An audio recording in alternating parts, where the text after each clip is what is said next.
Hi everyone, it's Josh with Talk About Trek, and I am back again, even though I said I wouldn't be, because I have read Imzadi, the wonderful novel by Peter David, which I don't believe I've ever read before, uh, which was a mistake, because this probably is one of the best Star Trek novels ever written, in my own humble opinion. As you can see, I beat this one up during the reading as well. It was that good. First thing I'll point out, nice embossed cover there, or raised or whatever, so very fancy. But let's just jump right in and read the back cover here together for the first time. From the outer limits of time and space to the inner reaches of the human heart, Imzadi. Years before they served together on board the USS Enterprise, Commander William Riker and ship's counselor Deanna Troi had a tempestuous love affair on her home planet of Betathroid. Now their passions have cooled and they serve together as friends. Yet the memories of that time linger, and Riker and Troi remain Imzadi, a powerful Betazoid term that describes the enduring bond they still share. During delicate negotiations with an aggressive race called the Sindarine, Deanna Troi mysteriously falls ill and dies. But her death is only the beginning of the adventure for Commander Riker, an adventure that will take him across time, pit him against one of his closest friends, and force him to choose between Starfleet's strictest rule and the one he calls Imzadi.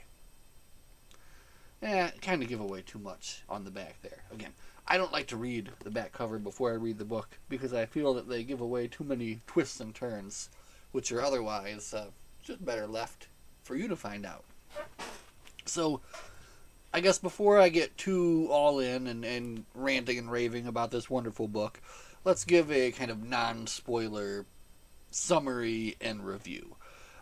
First off, what you're getting here is a Riker and Troi book, which you're going to guess, obviously. So if you like those characters, then you're definitely going to like this book. Peter David is a fantastic Star Trek author, and I don't think he's written a single book that I haven't liked.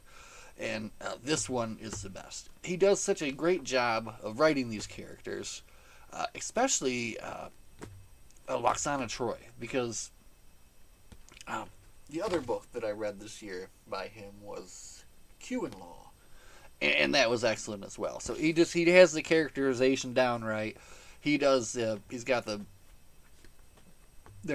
Just everything works with this. And he doesn't take too many unnecessary twists and turns with the story. So it always keeps rolling. This one I started on the 5th, and I finished yesterday on the 9th. And really, once it grabbed a hold of me, which it wasn't too long, I was spending some pretty late nights, getting deep into this and having some fun with it. So this is a wonderful book, and without any further spoilers, read it. But now let's just jump right into it. This book has got everything. It's got time travel. It's got the Guardian of Forever. It's got a few very interesting and funny side characters. But I guess one of the ways I like the way that the book is set up is that it's kind of non-standard timing. So the book actually starts out in the future, and it starts out with Commodore Data, who is in charge of the Enterprise F, and he's taking a mission to the Guardian planet to do some investigation looking into the Guardian. So there he meets one of the initial, original side characters, and her name is Mary Mack, and she's an Orion scientist who is studying the Guardian of Forever there. It takes us then to Starbase number 86, and this is where old Admiral Riker has taken up his command, basically. And he's kind of given up on life at this point. And he's kind of written like he doesn't really care what's going on, and just kind of live out the rest of his days very depressed, despondent. He gets a message that someone is dying on Beta Z. They don't reveal in the book exactly who that is then, so you're kind of thinking in your head it could be either Troi or her mother, you don't really know. But he gets called back there and he needs a lift, and the USS Hood comes, and the USS Hood is Captain Crusher. And it's Captain Wesley Crusher. So that's kind of a cool little couple of chapters there where you have this grown Wesley Crusher, captain of the USS Hood, helping take Riker to Beta Z for this to get there before someone dies. So Riker kind of knows what's going on. They get there, but he kind of delays in getting to see her, and actually gets like right when they walk into the room. It's Loxana Troi, and she passes away. Or at least that's what they think. And he's kind of relieved that he dragged his feet to get there, and he didn't have to be there right at the end. But as soon as he goes up to her body, she kind of like one last burst of energy, reaches up and grabs him by the throat and says, "You did it. You killed her." So she obviously was very adamant, or was harboring these feelings for a long time, that it was because of something he did, or something that he didn't do, that Troi died. So she does die there, and then they have her funeral scene. They have another little scene where Data's kind of getting to know the scientists there on the Guardian of Forever. But that doesn't really come into play for most of the story. So that's kind of like comes in later. But they go through the whole like Betazoid funeral and all that stuff. And at the funeral scene, they ask, or Wes asks Riker how everything happened, how it went down. And so now it goes into him telling the story of how he first met Troi and how everything came to be. So, from what I understand, Peter David pitched this, or said something about this book to Gene Roddenberry, and Gene liked the idea and thought it was good. So I'm going to go ahead and just stick with, basically in my mind, that this is kind of like the canon way that Riker and Troi have met. One thing before we move on, this book is awesome, but from this book, where they talk to the authors about the books, I thought this was really great. Peter was speaking with Michelle Barrett, who plays Loxana Troi, and he got the furious call from her saying, "Peter, I've been told that in your new book you killed me off." And then she went off, and it was so obvious that she was hurt. So I guess she was told by Marina Sirtis that she was killed off, but she hadn't actually read the book. So once Peter David explained that, everything that happened and kind of the details about it, she was less upset about it. But I thought that was funny that she had actually called him up to kind of give him, tear him a new one, that she had killed him in his book. But it all turns out to be fine in the end. So anyway, I love that book. It always gives you such little in-depth things into these books. So check that out if you can. Anyway, back to the story. So we're now at the point where Riker is telling Captain Crusher of how he, met Counselor Troi and Beta Z. So this goes back to when he was still a lieutenant. He was awaiting his transfer to the USS Hood, and the Hood had some repairs to be done. So he had a little bit of time, about a month, where he had to be assigned to a diplomatic post. So he was assigned to the diplomatic post on Beta Z, and he takes up there with the ambassador, and his name is Mark Roper, and he's another well-written side character. Very funny, and just kind of carries the story along well when you get these little kind of funny little scenes with him. So he is basically convinced, or the ambassador has a lot to do, so he asks Riker to take care of attending a Betazoid wedding for him. And I don't know if you know about a Betazoid wedding, but all Betazoid weddings are done completely in the nude. And Riker, of course, doesn't know this at this time, but he after a little bit of shyness at first, he kind of gets in line with the whole thing and joins in on the festivities there. And there, during the wedding, who, of course, is the maid of honor, but Deanna Troi. And he is smitten, of course. And she's completely nude, so of course the first time he sees her, this is how he sees her. And he is taken aback and completely smitten. And, of course, since they're all, able to read him, I think that she's able to realize that. So this begins, his kind of courtship of her, and he finds out that she's at the local college, at the university, so he waits there to finally meet up with her, and he comes up with a time to, just kind of works little ways that he can meet up with her, and then have a date. Now, at first, she's fighting it. She doesn't seem to think that he's right for her, but you can kind of tell that like she's fighting it because she knows that she feels something for him. So, just some really well written, like fun stuff. These initial first dates and these kind of like little tests that she's putting him through and he's putting her through, and just very fun. And Peter David just does a great job with these characters. Such a wonderful job.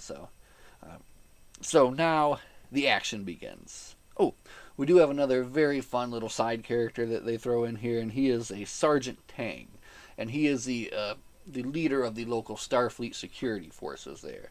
And these are like a ground-based security force that they can place on planets, like near embassies or whatever, just additional security. Now, they have been having trouble on Betazoid with this kind of warfaring people called the Sindarine. And the Sindarine have been kind of coming in and attacking and plundering. So that's one of the reasons that the Federation has this presence there.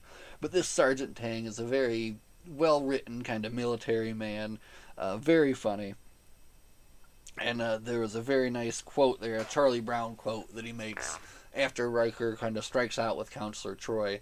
And winning isn't everything, but losing isn't anything. And then Riker asks him who says that, and he says something along the lines of a great philosopher from Earth by the name of Charlie Brown. And then Riker says, "Oh, he's sounds like a very wise man." So I thought that was good. And again, all the side characters I think were written really well. So we've had a good bit of kind of love and fun here in the first part, and now we get into the second half of the book. We get into the action. And this is, as you can see, where my notes completely fell apart. So you got some decent notes there in the first half. I'm following along pretty good. And then, wham! Just broad notes and strikes. And so we might lose some details here in the second half of the book. But that's fine, because it really does just get fun and take you for a fun ride. So here's what happens. We have to have our conflict, of course. And the conflict is an art heist. So the Sindarine come in, and they are attempting to steal all this Betazoid art from this fantastic art museum they have there. And then, of course, who is there at that time but Deanna Troi? And she ends up being the one and only hostage, of course, taken by the Sindarine.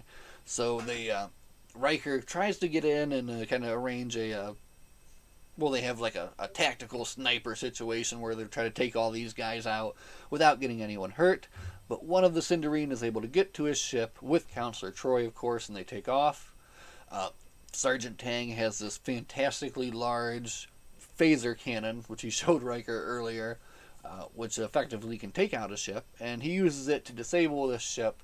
The ship crashes into the jungles of Beta Z, and then the Sindarine and Troy there, and it actually kind of picks up a few days later with the Sindarine and Troy trekking through the jungle. He's trying to escape, trying to stay alive, and who comes at the very last moment when he's kind of lost his patience with Deanna and is ready to finally kill her, but Riker to the rescue. So he comes into the jungle and is able, with some clever moves, is able to kind of outwit this Sindarine, who in the end steps into a mud pit. And even after everything, Riker's trying to save him and get him out of it, but he ends up just sinking down into the mud, and that's that. So Riker saved Troy from the Sindarine, and they're in the hot and steamy jungle, and they've got a long trek back to civilization. So he radios Sergeant Tang and says, we'll be on our way back. We'll meet you in a couple days. So this is where the magic really happens for Riker and Troy. So basically they have like a 2 to 3 day lovemaking session in the jungle as they're walking back from where he rescued her back to civilization. And but then as soon as they get back, so everything goes so good there in the jungle, right? Like they have this wonderful time, they connect. And one thing I forgot to mention is that Riker's been able to project his thoughts at her through various points throughout the story, which has kind of been disturbing for her, but he's been able to do that. So like she knows that they've got this special connection. So after they get out of the jungle and she speaks with her mother about all this, everything changes, and she basically ignores him completely and is done. So she's ready to ship out, or he's getting ready to ship out. The USS Hood is finally repaired, so he's ready to ship out. Of course, this is like a class. Maybe this is like the one part I wasn't so sure that I liked about the book, but it's like the classic sitcom blunder that the Riker falls prey to. So after he's rejected by Troy, he goes and he gets drunk, and he sleeps with this other woman. And like it's like the classic thing that you've seen like a million times in movies and books and all that, and TV shows and all that. And of course, right then after he's slept with her and is basically they're in bed together there, that's when Troy kind of changes her mind and decides to come back around and tell him that she does really have feelings for him, and that's how she finds him. And that's kind of how the relationship ends there at that point. Then he's called away to ship off, and they kind of realize at that point that that they're never going to be able to be together truly, because he's going to be a career man, he's going to be a bit of a womanizer, because that's just kind of how he is. So, but it does open up in her this desire that she didn't have before to leave Beta Z, to possibly join Starfleet, to do more. So that's where they kind of leave it off there. And then the book fast forwards time a little bit more, takes you up to like Farpoint, when they first meet up again after all that time. And it throws some little interesting details into that meeting that you didn't get to see or know before. So that was very cool too.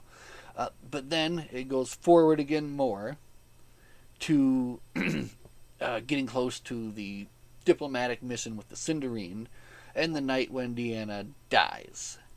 So on that night, and they did play through this chapter before, and I don't think I covered that, but earlier in the book they did cover this whole chapter where Counselor Troy died, and this was actually a part where Riker was telling Captain Crusher about it and how it happened. But basically, she died, and nobody knew what it was. She went into like a cardiac arrest, died. Dr. Crusher couldn't find any problems, any poisons, anything with her whatsoever, and it went as an unsolved mystery. And that's what turned Riker's life, from that point on to the old man at Starbase 86 that he became, So at that point, now we're back to that time. So it replays that scene. And earlier in the book, Riker was feeling kind of strange. He was like, he had feel like, is someone here with me? It feels like there's something wrong. But he didn't follow through with anything, and Troy was killed.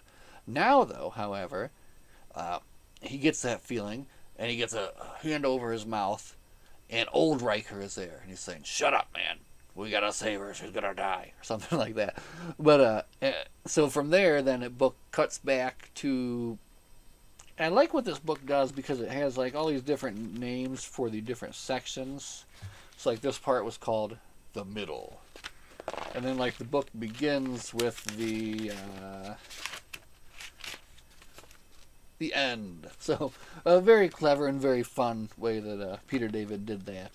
But now basically we are back to old Riker, and old Riker wants to set this right. He wants to set this right. He needs to find a way to get back in time and do this. So he speaks with Data, and he gives his plan to Data, and of course Data says, no, there's no way you can do that. You can't go back and change history. This whole 40 years of time between now and then, everybody's lives will have changed. And Data is pretty clear that, it's against regulations, it's against everything we would do, and it's not right. And of course it really isn't. I mean, he shouldn't go back and do that to save her.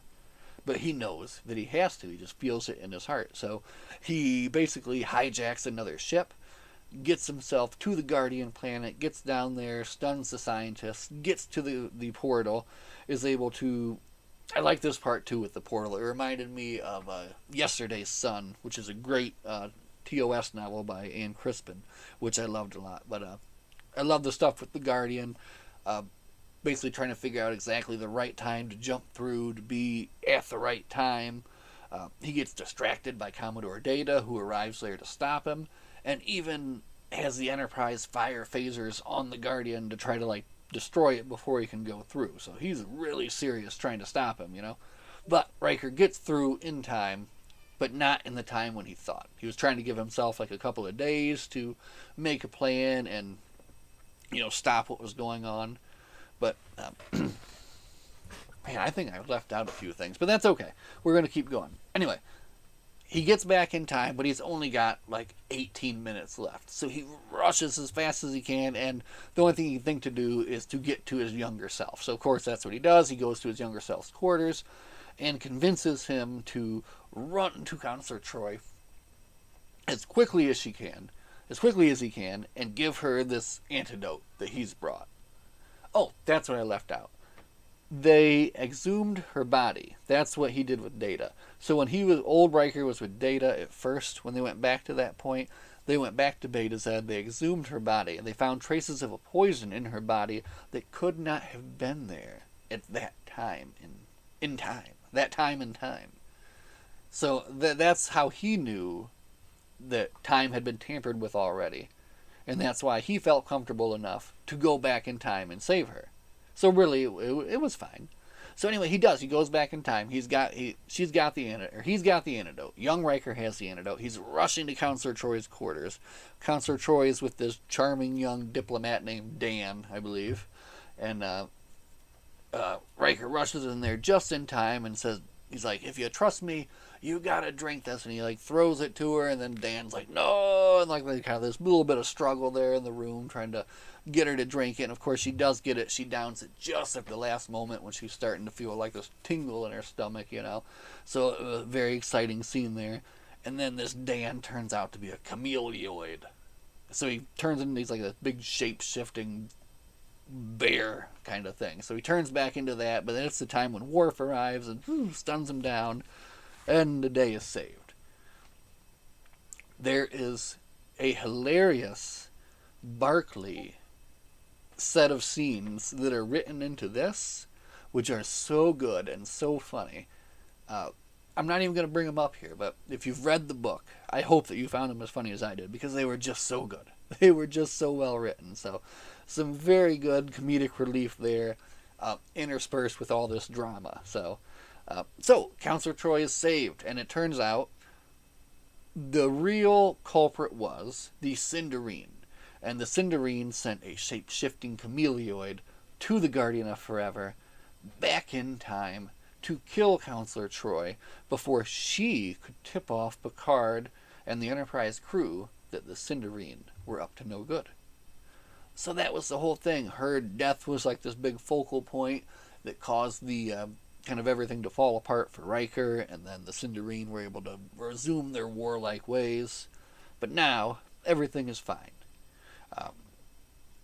Kind of we're back to where we are in the series, you know, which is great. I like how that kind of ends up.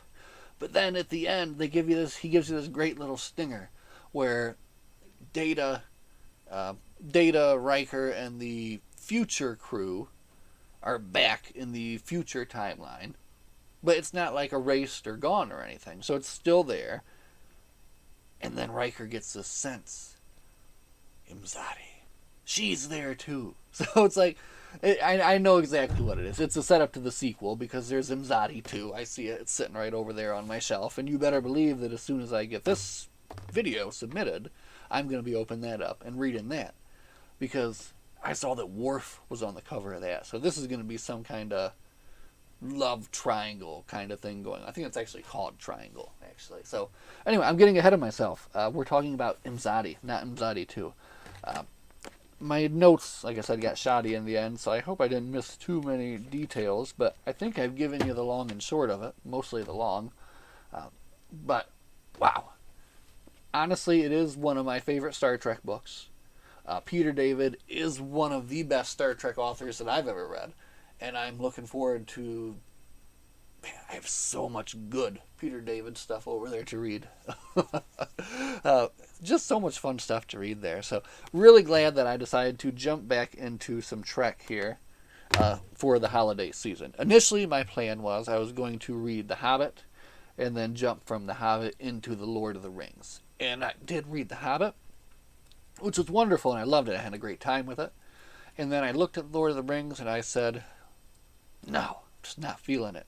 And then I looked over at my shelf, and I saw this, and I said, I'm feeling that. Man, I am glad I did. Like I said, 4 days I knocked that thing out, and it was a blast, and it was fun, and I loved every minute of it. And definitely we'll revisit it again. So before we go, I do want to show off a find that I got today at the local comic book store.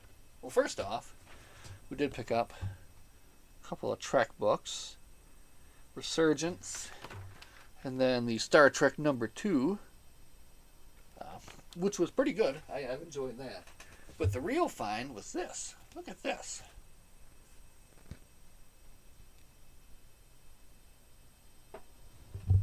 Right? So, yeah. I've never seen that before. Some kind of original art. It's numbered 209 of 6,000. But, anyway. Who doesn't love the whales, right? So, what a great find. An unexpected day, you know. Didn't think that was going to happen. This video has ran a little bit long, but that's okay because Imzadi is a good book, and it deserves a good long video. So, as always, everybody, thank you so much for watching. Live long and prosper, and we will see you guys in the next one. Bye.